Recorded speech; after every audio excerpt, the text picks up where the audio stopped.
மீனம் ராசிக்கு இந்த குரு பெயர்ச்சி ஜென்மசனியோட பாதிப்பை குறைக்கும். கடந்த காலத்துல இருந்து வந்த மன அழுத்தம், டென்ஷன், குடும்ப வாழ்க்கையில பிரிவினைகள், பிரச்சனைகள், தொழிலையும் ஒரு அன்சாட்டிஸ்ஃபேக்ஷன், ரெகக்னிஷன் இல்லை, ஒரு இடமாற்ற சிந்தனைகள் இருக்கும். அதே போல மீனம் ராசிக்கு பொறுத்தவரையிலும் இந்த உத்திரட்டாதி நட்சத்திரத்துல இருந்தவங்க ஒரு 7-8 மாசமா ரொம்ப கஷ்டப்பட்டு இருப்பீங்க. வேலையில இடமாற்றம் செய்யலாம், வேலை மாற்றம் செய்யலாம், அல்லது வேலை பார்க்கக்கூடிய இடத்துல ஒர்க் ப்ரெஷர், மேலதிகாரிகளுடைய டார்ச்சர் இருந்துகிட்டு இருக்கோம். ஜூன் மாசத்துல இருந்து உங்களுக்கு அந்த ஒர்க் ப்ரெஷர் குறையும். இருக்கிற இடத்துலயே கூட ஒர்க் ப்ரெஷர் குறையும். ஒரு பிரச்சனை இல்லாம இருப்பீங்க. பிரச்சனைக்குரிய நபர்கள் உங்களை விட்டு விலகிறதுக்கு வாய்ப்பு உண்டு. அல்லது உங்களுக்கு புதிய வாய்ப்பு தேடிட்டு இருக்கிறீங்க, வெளியில மூவ் பண்ணலான்னு ஒரு பிளான்ல இருக்கீங்க, ஆல்ரெடி சர்ச் பண்ணிட்டு இருக்கிறீங்கன்னா அதற்கான நல்ல ஒரு ரிசல்ட் கிடைக்கும். அதாவது ஒரு நல்ல ஜாப் கிடைச்சு மூவ் பண்றதுக்கான வாய்ப்பு உத்திரட்டாதி நட்சத்திரத்துக்கு உண்டு. இப்ப சனி ரேவதி நட்சத்திரத்துல மே 17ஆம் தேதியிலிருந்து வருது. இடத்துல ஒரு வருஷம் ரேவதியில தான் இருக்கும். அதுல வக்கரமாய் பின்னோக்கியும் வரும். இப்ப ரேவதி நட்சத்திரத்துக்கு ஜென்மசனியோட தாக்கம் இருக்குமா பெரிதாக அப்படின்னாக்க, இந்த குருவோட பெயர்ச்சி, இந்த ராசிக்கு 5ஆம் இடத்துல வரக்கூடிய குரு பெயர்ச்சியால உங்களுக்கு பெரிய அளவுக்கு தாக்கம் இல்லாமல் இருக்கும். இந்த வீடியோவை பொறுத்தவரையிலும் நம்ம ஒரு பொது பலனாக நட்சத்திரத்தின் அடிப்படையில இந்த குரு பெயர்ச்சி பலன்களை பார்க்கலாம். வணக்கம், நான் உங்கள் ஆஸ்ட்ரோ பழனிசாமிகள். இந்த சேனலை பொறுத்தவரையிலும் சரியான கைடன்ஸும் சரியான ஜோதிட தகவல்களும் தரக்கூடிய சேனல். நீங்க விருப்பப்பட்டாக சப்ஸ்கிரைப் பண்ணி தொடர்ந்து பாருங்க. இந்த வீடியோ பிடிச்சிருந்தாலையும் லைக் பண்ண மறக்காதீங்க. நண்பர்கள் உறவுகளுக்கு ஷேர் பண்ணுங்க. இந்த ராசிக்கு 5ஆம் பாவகத்துல ஜூன் 1ஆம் தேதி மிதுனம் ராசியிலிருந்து கடக ராசிக்கு குரு பெயர்ச்சி ஆகிறார். திருக்கணித பஞ்சாங்கத்தின்படி, வாக்கிய பஞ்சாங்கத்தின்படி மே 26 குரு பெயர்ச்சி. இப்ப 5ஆம் பாவகத்துல மொத்தத்துல குரு வருது. அதாவது குருவை பொறுத்தவரையிலும் 2, 5, 9, 11 இந்த பாவகங்கள்ல குரு வரும்போது நல்ல பலனையே செய்யும். அதாவது குரு இருக்கிற இடத்துக்கு எடுப்பாருன்னு ஒரு பழமொழி உண்டு. ஆனாலும் இந்த திரிகோணத்துல வரும்போது பெருசா அந்த இடத்துக்கு எடுக்கிறதுக்கு வாய்ப்பு இல்லை. பொதுவாகவே சுபகிரகம் திரிகோணத்துல இருக்கும்போது நல்ல பலனையே செய்யும். பாவகிரகம் தான் திரிகோணத்துல இருக்கும்போது பாதிப்பு கொடுக்கும். ஏன்னா ஒரு நண்பர் கேட்டிருந்தாரு, ஒரு வீடியோல அதை சொல்ல மறந்துட்டா, பட் அதுக்காக இந்த வீடியோல நான் சொல்றேன். இப்ப 5ஆம் பாவகத்துல வர்ற குருவால இருக்கிற இடத்தையுமே நன்மையை ஏற்படுத்துவார். அதே போல பார்க்கிற இடத்த அதை விட பெட்டரா ஆக்குவார், அதாவது வளப்படுத்துவார். அதை பத்தி இந்த வீடியோல நம்ம பார்க்கலாம். இந்த குரு உச்சமாகிறார். 12 வருஷத்துக்கு ஒரு முறை உச்சமாகுது. இந்த உச்ச குருவால ஒரு நன்மை இருக்கு. அதே என்ன அப்படின்ற விஷயத்த நம்ம பார்க்கும்போது, குறிப்பா 5ஆம் இடத்துல குரு வரும்போது புத்திரபாக்கியம் இல்லாதவர்களுக்கு புத்திரபாக்கியம் கிடைக்கும். பூர்வ புண்ணியஸ்தானம் இல்லையா, சொத்துக்கள் வகையில இருக்கக்கூடிய வில்லங்கங்கள் நீங்கும். வீடு கட்டுறது அல்லது சொத்து வாங்குறது அல்லது பூர்வீக சொத்துல இருக்கக்கூடிய பாக பிரிவினை ஏற்பட்டு சொத்து கிடைக்கிறது, தந்தை வழி ஆதரவு, தந்தையால் நன்மைகள் போன்றவை இந்த காலகட்டத்தில் கிடைக்கும். குலதெய்வத்தோட அருள் கிடைக்கும். அதனால பெரிய மன அழுத்தம், பெரிய டென்ஷன்ல இருந்து நீங்க விடுபட போறீங்க. முதல்ல உங்க ராசியவே பாக்குது. ராசியில் இருக்கக்கூடிய சனிக்கு இந்த பார்வை இருக்கு. அதனால ரேவதி நட்சத்திரத்துல இந்த சனி பகவான் இப்போ இந்த வருஷம் இருந்தாலும் மே மாசத்துல இருந்து உங்களுக்கு பாத்தீங்கன்னாக்க பெரிய அளவுக்கு மன அழுத்தம் இல்லை. ரேவதி நட்சத்திரத்தில் பிறந்தவங்களுக்கு லைஃப்ல பாத்தீங்கன்னா நிறைய தனிமையாவே இருந்திருப்பீங்க. திருமணம் ஆயிருந்தாலும் வாழ்க்கை துணையர் விட்டு பிரிந்து தனித்து இருக்கக்கூடிய சூழ்நிலைகள் உங்களுக்கு ஏற்பட்டிருக்கும். சில பேருக்கு திருமணமே ஆகாம டிலே ஆயிட்டு இருக்கும். அப்போ நம்மளுடைய குடுப்பனை இந்த மாதிரி இருக்குன்னு வச்சுங்களேன், தனியாவே இருக்கணும், வாழ்க்கை துணையரோட ஒரு சந்தோஷம் இல்லாம, ஒரு தாம்பத்திய சுகம் இல்லாமல் தனியாவே இருக்கணும்ன்ற ஒரு குடுப்பனை நம்ம பிறந்திருக்கோம்னா, அப்படிப்பட்டவர்களுக்கு இந்த 7 சனி காலகட்டம், அதே போல ஜென்ம ராகு கடந்த வருஷத்துல இருந்தது இல்லையா, அந்த மாதிரியான காலகட்டம், அதிகமான மன அழுத்தம், அதிகமான பிரச்சனைகளை சந்திச்சிருப்பீங்க. ஆனா இந்த வருஷத்தை பொறுத்தவரையிலும் உங்களுக்கு ராகு 12ல இருந்தாலையும் டிசம்பர் மாசம் ராகு 11ஆம் பாவகத்துக்கும் கேது 5ஆம் பாவகத்துக்கும் குருவோட சேர்ந்துருவாரு. சோ இது ராகு கேது உங்களுக்கு நன்மைதான். இந்த ஜூன் மாசத்துல இருந்து ஒரு பெரிய மன அழுத்தத்திலிருந்து விடுபட போறீங்க. உடல்நல தொந்தரவுகள்ல இருந்து விடுபட போறீங்க. ஹெல்த் இஷ்யூஸ், வயதானவர்களாக இருந்தாக உங்களுக்கு உடல்நல தொந்தரவு போன்றவை மருத்துவ செலவுகள்லாம் இருந்திருக்கும். அது உங்களுக்கு நீங்கும். ராசியை குரு பார்க்கறது நன்மை. தெளிவா இருப்பீங்க. குழப்பம்னு வாழ்க்கையில எந்த முடிவுமே எடுக்க முடியாம, எந்த முடிவு எடுத்தாலும் ரிவர்ஸ்லயே நம்மளே தாக்கிட்டு இருக்கோம். ஆனா அதுக்கெல்லாம் ஒரு தெளிவான முடிவு தானாவே கிடைக்கும். எதை நோக்கி நீங்க ஓடிட்டு இருக்கிறீங்களோ அது தானாவே உங்களை நோக்கி ஓடி வரும். சோ அப்படிப்பட்ட ஒரு காலகட்டமாக வரக்கூடிய காலகட்டம் குறிப்பா உத்திரட்டாதி மற்றும் பூரட்டாதி 4ஆம் பாதத்துல பிறந்தவங்களுக்கு ஏற்படும். அதாவது வேலை விஷயமா உங்களுக்கு ஒரு நல்ல ஒரு இடமாற்றம் ஏற்படும், அல்லது இருக்கிற வேலையிலேயே கூட டென்ஷன் இல்லாம, ஒர்க் ப்ரெஷர் இல்லாம ஒரு பதவி உயர்வோ அல்லது சேலரி ஹைக் ஆகிறதுக்கோ வாய்ப்பு இருக்கு. அல்லது நீங்க ஆல்ரெடி சர்ச் பண்ணியிருக்கீங்கன்னா அது கிடைக்கல அப்படின்னு ஃபீல் பண்றீங்கன்னா உங்களுக்கு ஜூன் மாசத்துல இருந்து வேலை கிடைச்சிரும். ஸோ அப்போ உத்திரட்டாதி நட்சத்திரத்தில் பிறந்தவர்களும் சரி அல்லது பூரட்டாதி நட்சத்திரத்தில் பிறந்தவர்களுக்குமே உங்களுக்கு இருக்கக்கூடிய அந்த ஒர்க் ப்ரெஷர் டென்ஷன் அப்படின்றது உங்களுக்கு ஜூன் மாசத்துல இருந்து குறையும். ஏன்னா சனிக்கு இந்த குரு பார்வை இருக்கிறதுனால புதிய வேலைக்கு போறது அல்லது புதிய டிபார்ட்மெண்ட்டுக்கு போறது, புதிய ப்ராஜெக்டை கையில் எடுக்கிறது எதிர்பாராத வெற்றியா இருக்கும் அது. ஸோ அப்போ ராசியை குரு பார்க்கறது நல்லது.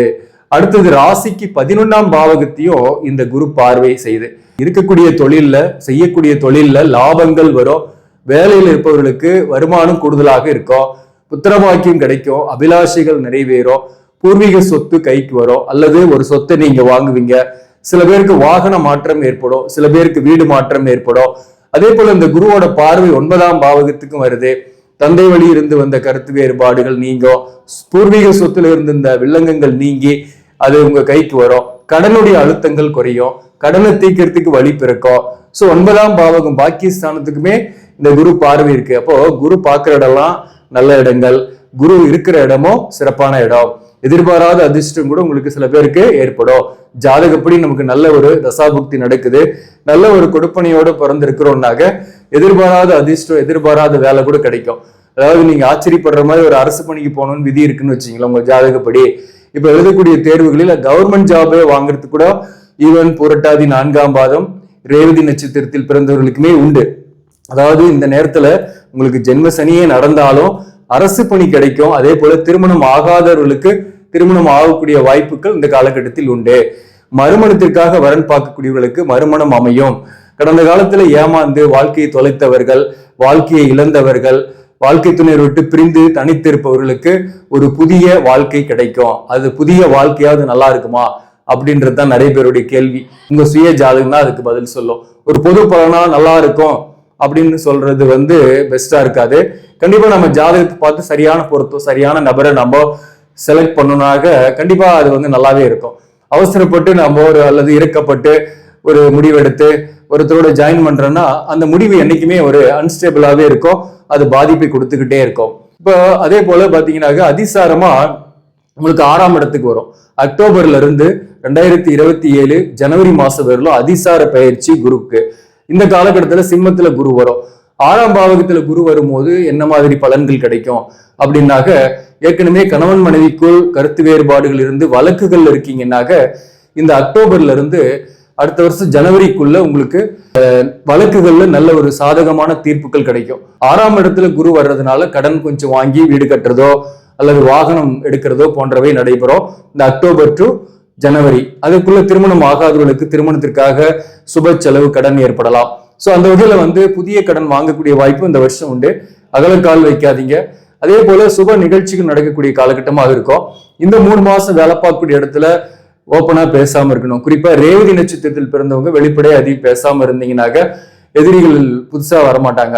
எல்லாருக்கிட்டையும் ஒரு அளவோடு பேசிட்டு இருந்தீங்கன்னா வளமோடு வாழ்ந்துட்டு போயினேக்கலாம். வாக்குவாதம் செய்யக்கூடாது, வாக்கில் கவனம் செலுத்தணும், நிதி நிலைமையிலையும் அகலக்கால் வைக்க கூடாது. இந்த 3 மாசம் ஜனவரி மாதம் மீண்டும் பின்னோக்கி நகர்ந்து கடகத்திலேயே குரு உச்சமாகும். அப் டு 2027 ஜூன் 13ஆம் தேதி வரலும் கடகத்துல தான் குரு இருக்கு. ஸோ இந்த காலகட்டம் உங்களுக்கு பெஸ்டாவே இருக்கும். அதே போல இந்த ராகுக்கு எதுவும் பாத்தீங்கன்னாக்க வரக்கூடிய 2026 டிசம்பர்ல ராசிக்கு 11ஆம் பாவகத்துல ராகுவும் 5ஆம் பாவகத்துல கேதுவும் வந்துடும். ஸோ அந்த காலகட்டம் பாத்தீங்கன்னாக்க உங்களுக்கு வரன் வர்றது, புத்திரபாக்கியம் கிடைக்கிறது போன்றவையெல்லாம் உங்களுக்கு பாசிட்டிவா இருக்கும். 2027 ஜனவரில இருந்தே ராகு கேதுவால உங்களுக்கு பாதிப்பு இல்லை. 5ஆம் பாவகத்துல கேது இருந்து குருவோட சேருது, அது ஏதாவது பாதிப்பு கொடுக்குமான்னாக்க கேது குரு சேர்ந்தா நிறைய எக்ஸ்பென்சஸ் ஆகும், புத்திரர்கள் வகையில எக்ஸ்பென்சஸ் ஆகும். புத்திரபாக்கியத்துக்காக சில பேர் மருத்துவ ட்ரீட்மெண்ட் போவீங்க, சில பேருக்கு வீடு வாகனம் வகையில கடன் ஏற்படும்.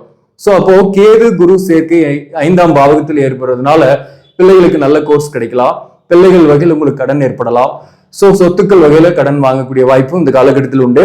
அகலக்கால் வைக்காம இருக்கிறது நல்லது.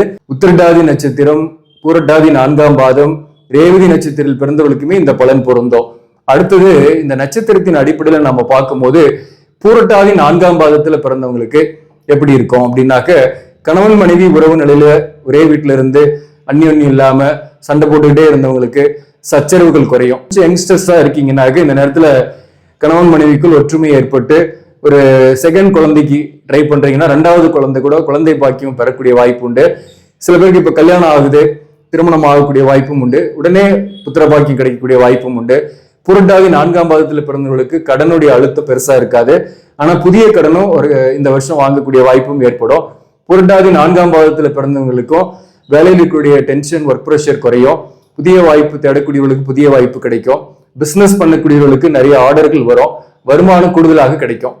உத்திரட்டாதி நட்சத்திரத்துல பிறந்தவங்களுக்கு கணவன் மனைவி பிரிந்திருக்கீங்க, தோஷங்களோடு பிரிந்திருக்கீங்கனாக வழக்குகள் இருப்பீங்க, அல்லது ஏதோ ஒரு வகையில பல ஆண்டுகளாக பிரிந்திருப்பீங்க. அப்படிப்பட்டவர்கள் சேர முடியாது. அப்படிப்பட்டவர்களுக்கு மறுமணமோ அல்லது எதிர்பாலினுடைய நட்போ அல்லது ஒரு புதிய உறவோ ஏற்படக்கூடிய வாய்ப்பும் இந்த காலகட்டத்தில் உண்டு. உத்திரட்டாதி நட்சத்திரத்தில் பிறந்தவர்களை பொறுத்தவரையிலோ இந்த காலகட்டத்தில் தோஷம் இல்லாம பிரிந்திருக்கக்கூடியவர்களுக்கு மீண்டும் சேரக்கூடிய வாய்ப்போ அல்லது மீண்டும் சந்தித்து பேசக்கூடிய வாய்ப்போ இந்த காலகட்டத்தில் ஏற்படும். உத்திரட்டாதி நட்சத்திரத்தில் பிறந்தவர்களுக்கு ஒன்னாவே கணவன் மனைவி இருக்கிறீங்கன்னாக பெரிய அளவுக்கு பிரச்சனை இல்லாம ஒரு அந்யோன்யமாக இருப்பீங்க. உங்களுக்கு வேலை பார்க்கக்கூடிய இடத்துல உங்களுக்கு தொல்லை கொடுத்தவங்க அவங்க விலகுவாங்க, அல்லது அந்த டிபார்ட்மெண்ட்டை விட்டு நீங்க விலகுவீங்க. மொத்தத்துல உங்களுக்கு பிரச்சனை குறையும். வேலை பார்க்கக்கூடிய இடத்துல டென்ஷன் குறையும், ஒர்க் ப்ரெஷர் குறையும்.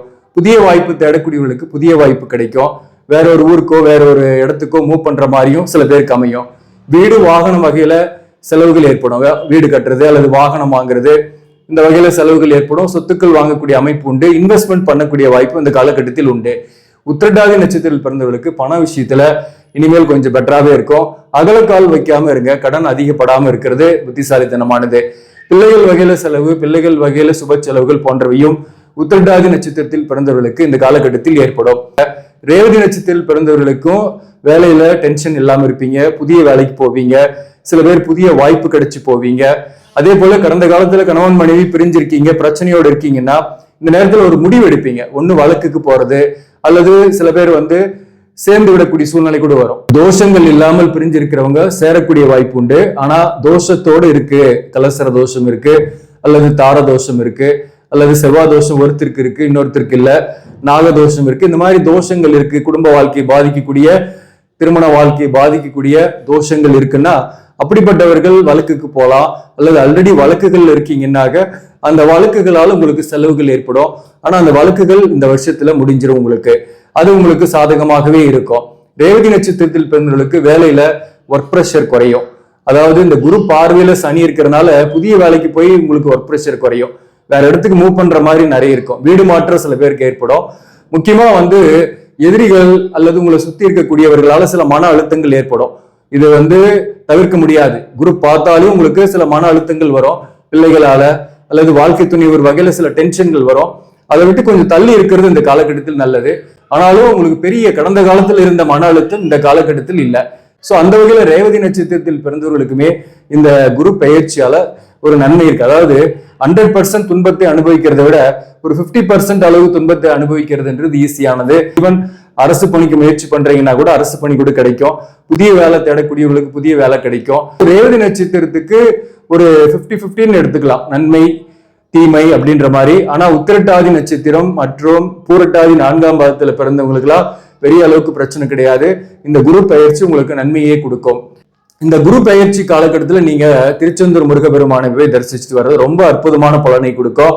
அங்க போய் நெய் தீபம் ஏத்திட்டு வாங்க தட்சிணாமூர்த்திக்கு. பாசிட்டிவான எண்ணங்கள் வரும். பாசிட்டிவாவே லைஃப் கொண்டு போவீங்க. உங்களை சுத்தி இருக்கக்கூடிய நெகட்டிவ்ஸ் அகலும். நெகட்டிவான மனிதர்களும் நீங்குவாங்க. நீங்க ஒரு பாசிட்டிவான இடத்துக்கு மூவ் ஆவீங்க. நன்றி, வணக்கம்.